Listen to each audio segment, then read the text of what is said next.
Abenduaren 11 arte Abipti jaialdia ospatzen ari da. Gaur urari buruz edo ura ezagutuko dugu, hainbat erakundek antolatu dute eta haien artean mugarik gabe Nafarroa. Gaur bertatik etorri da Maiu Sego eta esan bezala xehetasun guztiak emango dizkigu. Arratsaldeon. Arratsaldeon. Zer modu zaude? Ongi.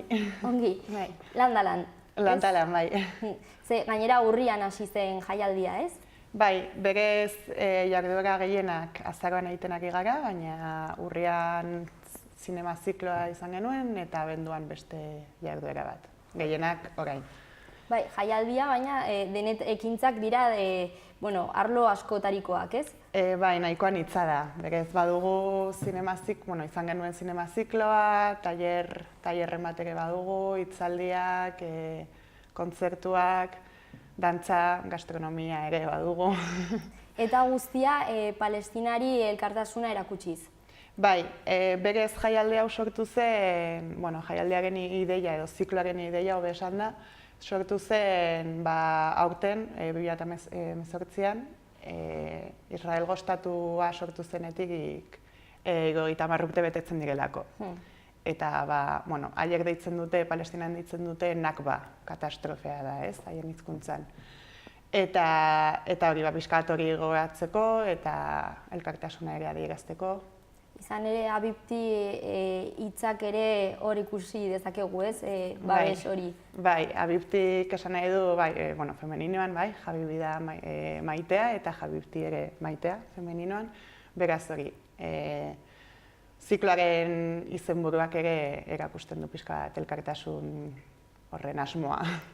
Eta hau orduan antolatzen den lehendabiziko aldia urte urren hori dela eta. Bai, bestela guf, urtero antolatu beharko bagenu. Bai, urte hasieran edo, hasi ginen pentsatzen zerbait egitea edo, eta, justo urte horrena delako, eta azkenean hau guztia sortu zen, gero eta ideia gehiago, gero eta jarduera gehiago egin nahi genuen, eta makroziklo hau osatu dugu. Erakunde askoren eskutik irten da. Bai, berez, internazionalistak auzolanean erakundeak badu pisu handiena, eta gero bagaude beste 3 garapenerako lankidetzarako gobernuz kanpoko erakunde, SODE Paz, Mundu Bat eta Mugarik gabe Nafarroa, 3.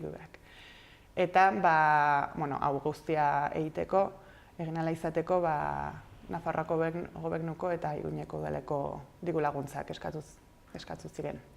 Eta nola sortu, esan duzu, hori urte hasieran sortu mahai gainean jarri zela, ez?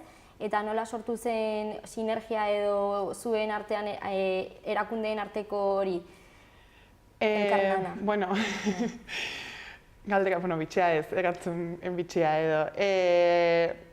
Egia esan da, justo ziklo honetan edo ziklo hau antolatu dugun erakundeia daramagu urteak edo elkarlanean proiektu batean edo bestean edo ez gara ezagutzen dugu elkarrez gara berriak edo ez gara ez ezagunak. Eta justu hau Palestinan gaia berez internazionalistak auzolanean eta SODE Pazek badaramate urteak eta urteak Palestinaren inguruan jarduerak antolatzen eta badute horri ibilbide luzea, ez? Eta Mundu Batek ere badu ibilbide luzea horretan. Eta berez ideia sortu zen gehiago haien eskutik edo, baina gure kasuan Mugarik gabe Nafarroan bagenuen asmoa, duela urtea asko bagenuen asmoa ateratzeko dokumenturen bat Palestinaren inguruan, gai ezberdinak jorratzen zuena, adibidez emakumeen egoera, kultura, horrela.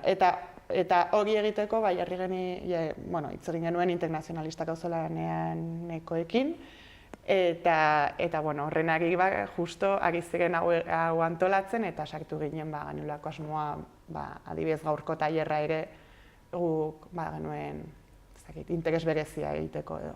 Zergatik, zertan datzan konkretuki gaurkoa? Justo gaurkoa, tailer bat egin dugu BDZ-aren inguruan. BDZ da boikota, desinbertsioak eta zigorra. Eta, bueno, bada oso baliabide interesgarria, estatuek edo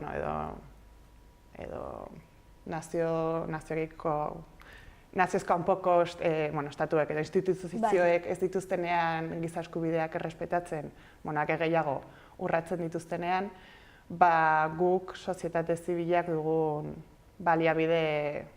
baliagarri bat izan daiteke, ez? Eta intzidentzia politikoa ere egiteko, ez? Eragin politikoa. Eta, pixkat hori baliabide hori plazaratzeko eta horren inguruan tailer bat egiteko genuen asmo hori. Eta gainera izanen dugu Europa BDZ-tako kide bat tailerra emanen duena. Interesgarria. Bai. Esan duzu, zinema proiekzioak izan direla eta izaten daudela barne, hitzaldiak zer gehiago? Erakusketa bat ere izan dugu, Kondestablen, azaroaren 15 arte. Hitzaldiak, dantza, esan behar dut, ziklo hau Iruña Zaparteren Nafarroan egiten dela, eta bereziki Sartagudan, Tafallan, Mendillorrin, agian bat azten egin ez, baina horrege jarduera nahiko egiten ari dira, ez? Askotan zentratzen garelako Iruñan, baina Iruña Zapartere beste toki batzutan ere batu dira. Bai. Eta adibidez Mendillorrin, Mendillorriko gazteek paper garrantzitsu bat izan dute, edo interes berezia izan dute ziklo honetan, eta hor, adibidez, pasaden asteburuan antolatu zen Palestinarekiko elkartasuna afari bat, afari, berez gastronomia horrege landu zen, pixka bat, ez? Bai. Gero dantza ere egin zuten, ez? Palestinako eta euskal dantza pixka bat. Uztartuz. Lotuz, bai. Bai, azkenen ikuspegi edo arlo askotatik ikusten da, ez? Kulturalde batetik, realitate soziopolitikoa eta zer egin dezakegun garrantzitsuena, ez? Bai. Berez kultura da pisu handiena duena, ez? Ziklo honetan, eta gainera hori da, hori zen eta hori da helburua. Kultura askotan badugulako, ez dakit, bazter batean uzten dugulako, ez dakit hori den hitza edo, baina askotan ez dugu erdian jartzen. Eta azken batean kulturaren bidez gauza asko landu daiteke eta gainera Palestinaren kasuan, eta toki guztien kasuan, baina kasu honetan Palestinaren kasuan, palestinarrek erakusten dute kulturaren bidez zein den nahien egoera, aldarrikapenak ere egiten dituzte, oso baliabide ona da kultura, ez? Bai, eta da azkenean herri bezala haiek deskribatzen edo identifikazio erreminda, ez? Hori da, ez? Identitatea ere hor aldarrikatzen duzu edo dugu, ez? Kulturaren bidez. Hemengo kasua izan daiteke euskara, dantza, kultura bere osotasunean, ez? Eta Palestinaren kasuan gauza bera. Orduan, hori ere ekarri nahi genuen, adibidez, kontzertuak ere izaten, baditugu ziklonen barne. Eta orduan gaur lantegiak eta esan dugu sarreran abendura arte iraungo duela, ze gehiago antolatu duzue? Adibidez, ostiral honetan izanen dugu, Anas Antzet, bada justo Europa BDZ-takoa.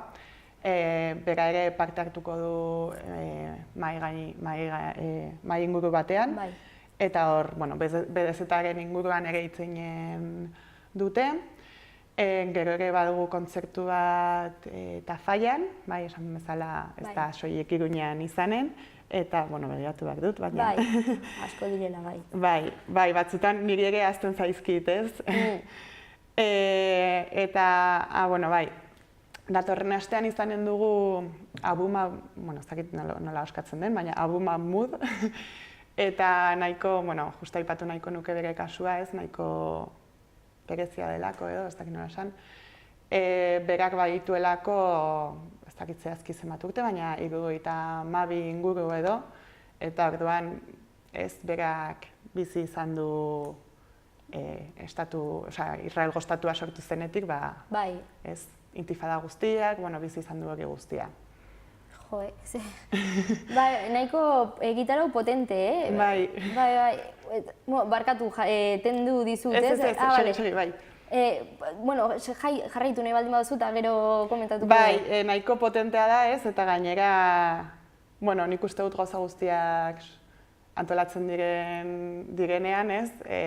Baduzu ideia bat, hasieran, eginen dugu hau, baina gero ideiak ateratzen direnean, baduzu gogoa ideia guztiak ateratzeko, ez? Edo egiteko, edo plazaratzeko. Ez dakit oso agian potentegia, baina gigak ateratzen. Esan nahi dut, hasieran jendeak esaten zugu, baina zenbat lan, ez? Eta egia esan da lan handia eskatzen du, baina bagara nahikotxo, erakunde nahikotxo eta agirrak ateratzen bai. Eta merezi du. Eta merezi du eta jendeak gainera erantzuten ari da. Bai, hori, gerturatu egin da jendea eta erantzun positiboa. Bai, momentuz ekitaldi guztietan, ausartuko nintzateke esatera guztietan, nahiko ongi ateratzen ari da. Zinema zikloa ongi joan zen, uste dut lehenengo egunean jendea kanpoan geratu zela, Eta gainera... Pena bat haien aldetik, baina seinale ona ere bada. Bai, eta urte hasieratik ideia sortu zenetik, ia urtebeteko lana, ez? Egia esan da, ideia bai hasi ginela pentsatzen lehenago, baina lana berez izan da azken hilabetetan, ez? Diru laguntza eskatzen duzunean, udan, gehien bat udan, eta azkeneko hilabetean ere lan gehiena. Batzutan ez da ikusten, ez dagoen ekitalde bateratzean, baina adibidez, Nahi Bargutiren kontzertua egin genuenean Baluarten, justo Nahi Bargutia aipatu dut, nahiko esanguratsua delako, ez? Eta gain Palestinan dagoen musikari gazte oso potente bat delako, horrek suposatzen zuen ekartzea 3 musikari palestinatik, bisadoak, bi guztia, ez? Hegaldia... Bai, konplexua dela. Bai. Eta orduan, eta gero behin guztia lotuta izan da eta hasten da jaialdia, disfrutatzen ari zarete, baina ere pendiente, ez? Nola bizitzen ari zarete zuen aldetik? Ez dakit nire lankideek edo nire kideek nola bizi duten, baina nire kasuan adibidez ez bakarrik honetan, baina antolatzen dugunean edozein ekitaldi, alde batetik nahi duzu disfrutatu eta nahi duzu, ez? Hori ere entzun edo baldin bada hitzaldi bat entzun edo pelikula bat ikusi ongi disfrutatu, baina beste aldetik ere ez dakit. Bi paperrez jokatzen dugu, baina bai. Bai, eta harritu egin dizue, zuek antolatutako ekintza da, baina azkenean hitzaldietan kontatzen dutena edo ez dakit, sorpresa da pixka batez, ez dakit partekatutako esperientziak edo... Nik uste dut Palestinaren kasua berezia dela iaia jende gehienak ezagutzen duelako, kakotxen artean, kakotxen artean, entzun da behintzat hori, entzun dutelako eta Palestina entzuten dugunean badakigu hor gatazka ez da hitza ez, beti esaten dugu gatazka dela bi haien artean, baina haiek ez dute gatazka hitza erabiltzen ez, haiek erabiltzen dutena da okupazioa ez. Eta hori, jendeak badaki hor badagoela arazo bat, ez? Baina askotan ez dakigu norainoko, ez? Errealitatea nolakoa den, bai. Ziklo honek ere balio izan du, balio du horretarako. Ez da soilik sensibilizatzeko eta baina pixka sakontzeko ere balio du. Bai, eta nahiko osoa, artearen bidez hori ze nolako ideiak transmititzen diren eta, bueno, dena. Osea, azkenean da kontatzea hori errealitate bat, ez? Bai. Bai, eta gainera ikuspuntu ez, jende askorekin kontatu dugu, orduan ikuspuntu ezberdinak izan ditugu. Osea, bada errealitate, nik esango nuke badaela errealitate bat ez, Palestina edo, baina hainbat ahots ezberdinen eskutik edo. Eta publikoari dagokionez, hori jendetsua izan dira ekintzak, jendetsuak, eta ze nolako adintartea edo profilak? Denetarik. Denetarik, bueno, jardueraren arabera, baina denetarik adibidez,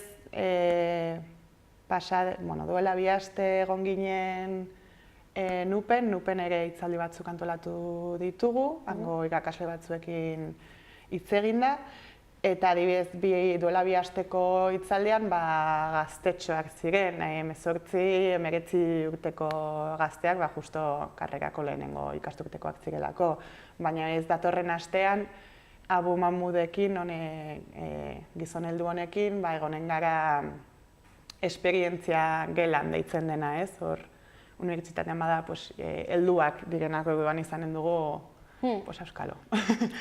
50 urteko bat, edo, bai. Eta gero beste, ekitaldi, guztiak dira irekiak, ez? Baina, Nupen antolatzen direnak normalean Nupeko publikoa edo ikasleak izaten ditugu. Baina bestelakoetan, ez dakit, denetarik esango nuke. Ze ongi ez, hori da ere beste helburuetako bat ailegatzea jendeari orokorrean, jendera. Eta jaso egin duzue zuzeneko iritzi bat edo ikusi duzue hori arrakasta izan duela, jendea hurbildu da, baina gero hori zuzenean norbait gerturatu egin da eta esan du ez dakit, hau iruditu zait.